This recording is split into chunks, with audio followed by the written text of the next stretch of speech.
Bonjour, je suis Lars Ulrich. Et moi je suis Stuart Copeland.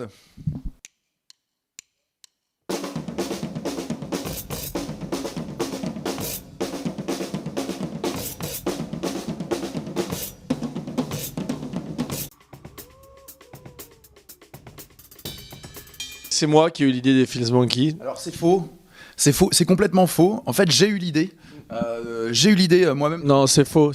J'ai eu l'idée de monter les Films Monkey. C'est moi qui ai tout écrit et j'ai embauché un gars que j'ai trouvé dans la rue, un batteur de baluche. Allez, on te la refait. Non, les Films Monkey, c'est né.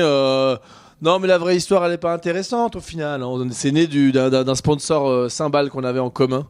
Pour la marque UFIP, voilà, marque italienne de super cymbales. C'était la Baguetterie Lyon qui nous avait sponsorisé pour cette marque de cymbales. Et puis on s'est dit, allez, viens, on fait une petite représentation avec les cymbales. Sébastien a fait 2 titres de son groupe de l'époque qui s'appelait JMPZ. Moi, j'ai fait 2 titres de mon groupe qui s'appelait Pro-Homme à l'époque. Voilà. Et puis on s'est dit, tiens, si on faisait 2 titres ensemble. Et on a écrit le dernier titre du spectacle qu'on joue maintenant depuis une dizaine d'années. Alors ça c'est moi qui ai décidé de composer les morceaux. Eh bien écoute, ça se passe plutôt bien déjà. En fait ça a commencé vraiment fin 2005, la représentation à la baguetterie dont parlait Yann juste à l'instant. Aux alentours de 2010, on a eu un petit peu plus de temps dans nos carrières et on s'est dit qu'on allait mettre notre énergie au service de ce projet qui était un petit peu dingue au départ. On est montés tous les deux à Paris, on a rencontré petit à petit un petit peu toute notre équipe. Voilà, et ça s'est fait progressivement, mais c'est vrai qu'au début on n'avait pas imaginé évidemment aller de la scène de la baguetterie qui était toute petite à par exemple la scène on est au Palais des Sports, voilà, c'est le temps que ça me revienne. On est au Palais des Sports donc aujourd'hui. C'est vrai que voilà, ça s'est fait en pas mal de temps, mais l'ascension est assez fun à vivre de l'intérieur. L'idée, c'était de faire passer la pilule de 2 batteurs sur scène pendant... au début, c'était un quart d'heure, après une demi-heure, 45, pour arriver aujourd'hui à un show de 1h15. On avait le même bagage technique, on avait un peu la même musicalité en nous, et puis je crois qu'on avait un peu le même humour et l'envie, en tout cas, de divertir. Et en tout cas, c'est ce que les gens ont retenu, même au-delà de la batterie.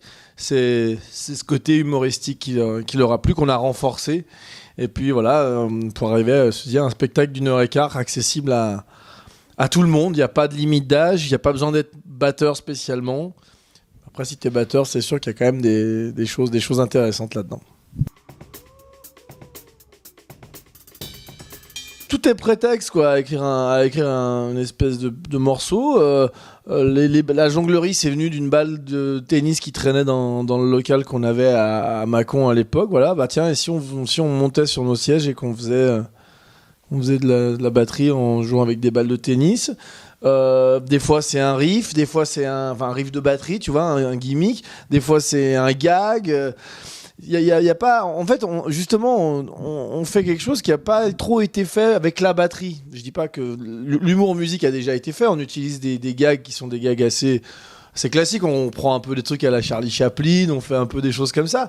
Mais ça a encore jamais été fait avec la batterie. Et puis avec ce côté un peu humour noir qu'on peut avoir parfois.